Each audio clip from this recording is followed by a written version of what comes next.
Everyone, आपका हमारे channel में स्वागत है। आज हम डिस्कस कर रहे हैं भारतीय नागरिक सुरक्षा संहिता की दो सबसे इंपॉर्टेंट डेफिनेशंस, यानी कि आपके कॉग्निजेबल ऑफेंस और नॉन कॉग्निजेबल ऑफेंस किसे कहते हैं।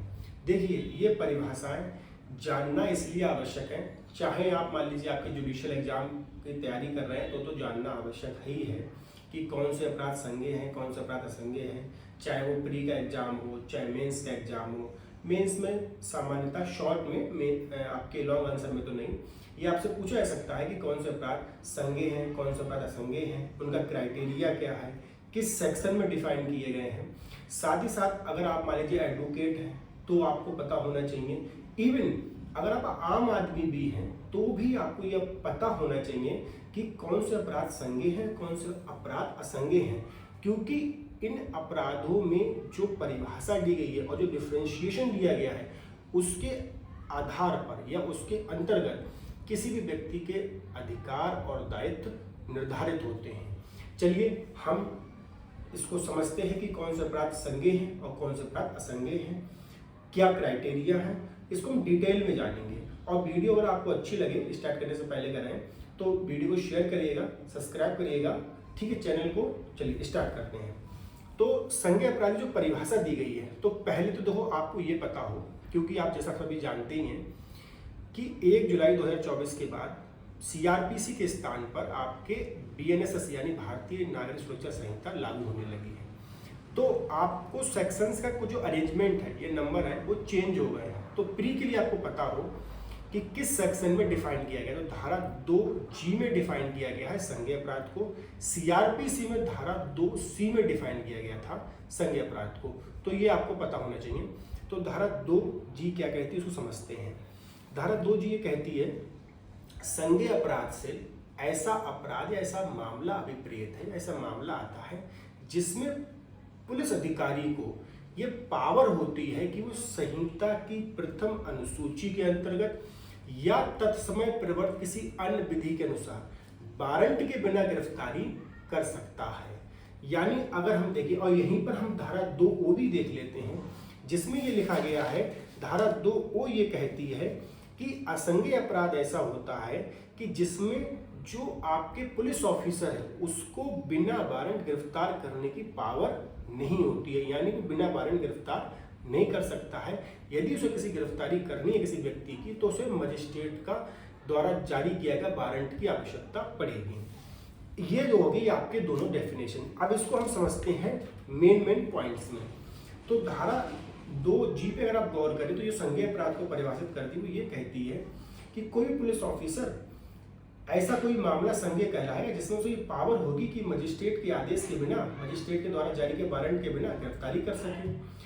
तो आखिर कौन से ऐसे मामले हैं? तो अगर हम सही, इसमें क्राइटेरिया है कि ये बात अगर आपको जाननी है तो संहिता की प्रथम अनुसूची के अंतर्गत या तत्समय प्रवर्तित किसी अन्य विधि के अनुसार। अब यहाँ पे ये लिखा गया टाइम बीइंग इन फोर्स। तत्समय प्रवर्तित विधि का मतलब ये होता है कि ऐसी कोई विधि जो पर्टिकुलर टाइम जब ऑफेंस कमिट हो रहा है तब वो लागू हो रही हो, ठीक है, और उसके अंतर्गत वो अपराध हो, ठीक है। तो ऐसी विधि के अनुसार ही पुलिस ऑफिसर को ये पावर होनी चाहिए। तो अगर हम देखें संहिता की प्रथम अनुसूची पे अगर आप गौर करोगे तो प्रथम अनुसूची में हम अगर देखें तो ऐसे अपराध जहां पर संज्ञेय लिखा गया है तो ज्यादातर अपराध गंभीर प्रकृति के अपराध हैं, सीरियस नेचर के अपराध हैं। अब सीरियस, पहला पॉइंट है कि सीरियस नेचर के अपराध को सामान्यतः संज्ञेय अपराध माना गया है। तो सीरियस नेचर के अपराध कब सीरियस नेचर अपराध होते हैं? तो उसके दो क्राइटेरिया है। पहला कि उस अपराध का समाज पर कितना प्रभाव पड़ रहा है, ठीक है, यानी इम्पैक्ट ऑन दी सोसाइटी कितना है। या सपोज करिए, ऐसे एग्जाम्पल पे ले लेते हैं कि कोई व्यक्ति चोरी करता है, एक अपराधी, और एक व्यक्ति किसी का हत्या कर देता है, तो यहाँ पे चोरी कर रहा है उसका समाज पर उसका ही प्रभाव पड़ रहा है, लेकिन अगर आप हत्या से देखेंगे तो वो ज्यादा पड़ रहा है, ठीक है। तो इसलिए पहला इम्पैक्ट ऑन दी सोसाइटी यानी समाज पर उस अपराध का क्या प्रभाव पड़ा।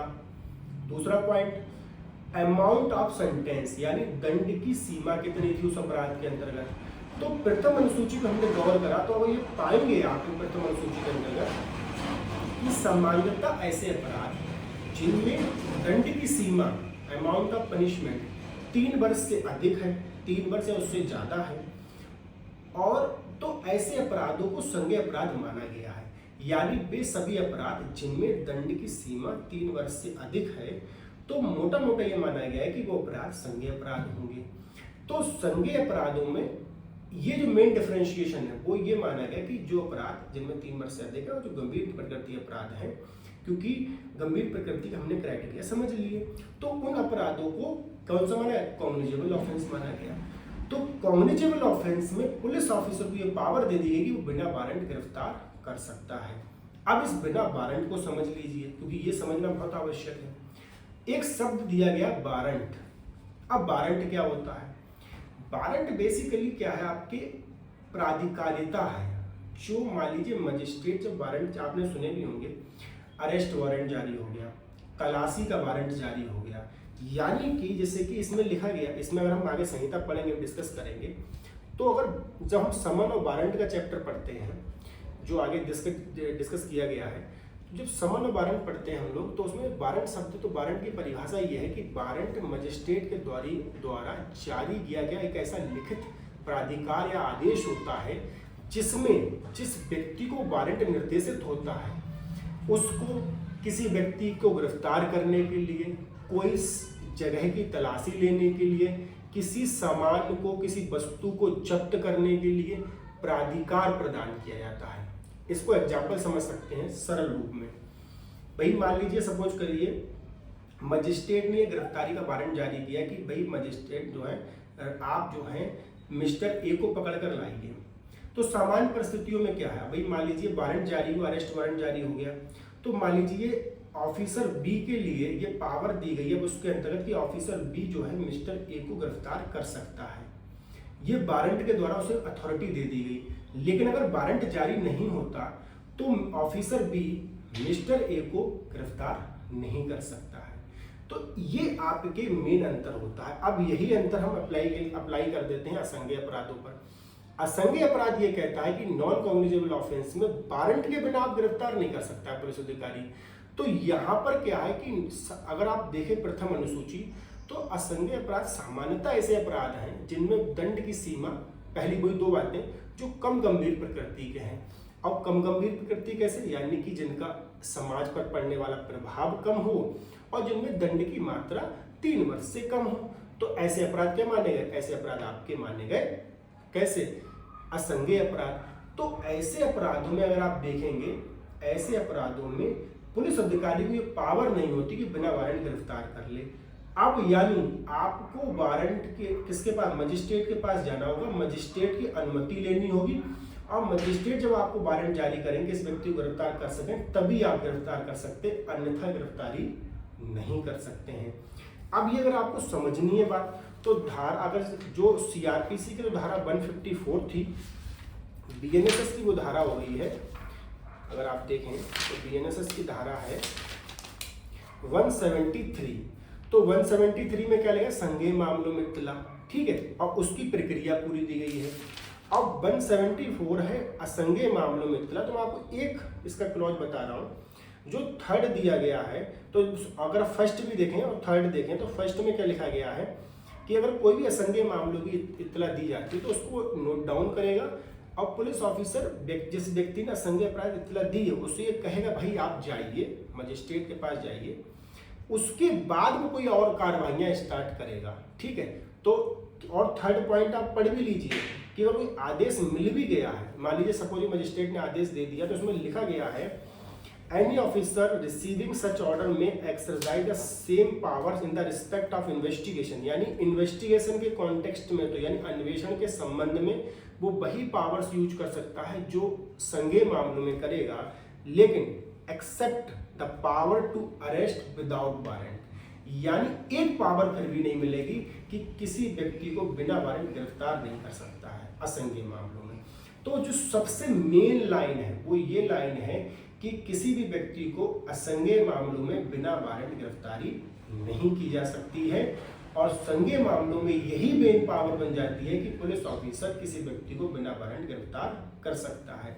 अब इसके पीछे का रीजन ये है कि जो संज्ञेय मामले होते हैं उसमें पुलिस अधिकारी पर ये लीगल ड्यूटी होती है कि इन मामलों वो जो कल्प्रिट्स, जिन पर अभियुक्त जो व्यक्ति जिन पर एलिगेशन लगा है, उनको तत्काल प्रभाव से गिरफ्तार करे, ताकि वो कहीं ना कहीं किसी मामले संबंधित किसी एविडेंस से उनसे छेड़छाड़ ना कर सके, धमका ना सके या फर्दर कोई ऑफेंस और कमिट ना कर सके। इसलिए लीगल ड्यूटी होती है बिना वारंट गिरफ्तार यहाँ पर, इसीलिए उसको पावर दी बिना वारंट गिरफ्तार कर ले, क्योंकि वारंट इशू कराने के लिए कुछ प्रोसीजर, कुछ समय आपके खर्च होगा, जिसमें हो सकता है वो अपराधी बाहर निकल सके।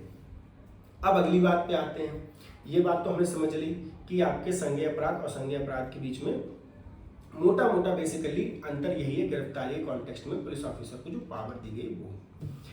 आप समझते हैं इसमें अगली बात को। अगली बात क्या है? अगली बात यहाँ पर ये है कि कौन सी ऐसी परिस्थिति होगी जिसमें पुलिस अधिकारी नॉन कॉग्निजेबल ऑफेंस में भी गिरफ्तार कर सकता है किसी व्यक्ति को बिना वारंट, क्योंकि इसका एक एक्सेप्शन है जो आपसे एग्जाम में बहुत पूछा जाता था। भारतीय नागरिक सुरक्षा संहिता की धारा 39 ये बताती है कि संज्ञेय मामलों में किसी व्यक्ति को बिना वारंट कब गिरफ्तार कर सकते हो। वो परिभाषा आपके वो सेक्शन 39 ये परिभाषा ये बताता है कि अगर, मैं आपको शॉर्ट में बता रहा हूँ ब्रीफ में, अगर किसी पुलिस ऑफिसर की उपस्थिति में कोई किसी व्यक्ति पर असंज्ञेय अपराध करने का अभियोग लगाया, उसकी उपस्थिति में करता है, दो कंडीशन करता है या उसको एलिगेशन लगता है, तो पुलिस ऑफिसर उससे अगर पता, उसका निवास स्थान, उसका नाम, ये सब कुछ पूछता है, जानकारियां लेता है, और यदि या तो दो कंडीशन, या तो बताने से इनकार कर दे कि मैं नहीं बताऊंगा, या अगर बताता है तो पुलिस ऑफिसर को ऐसा लगता है इसने झूठ बताया है, तो ध्यान रखना, नाम और निवास स्थान को इंश्योर करने के लिए, उसको अनिश्चित करने के लिए पुलिस ऑफिसर बिना वारंट गिरफ्तारी कर सकता है। अन्यथा किसी परिस्थिति में असंज्ञेय मामलों में बिना वारंट गिरफ्तार नहीं कर सकता है। आई होप आपको वीडियो समझ में आई हो। अगर वीडियो समझ में आई हो तो चैनल को सब्सक्राइब करें, वीडियो को चाहे शेयर करें, लाइक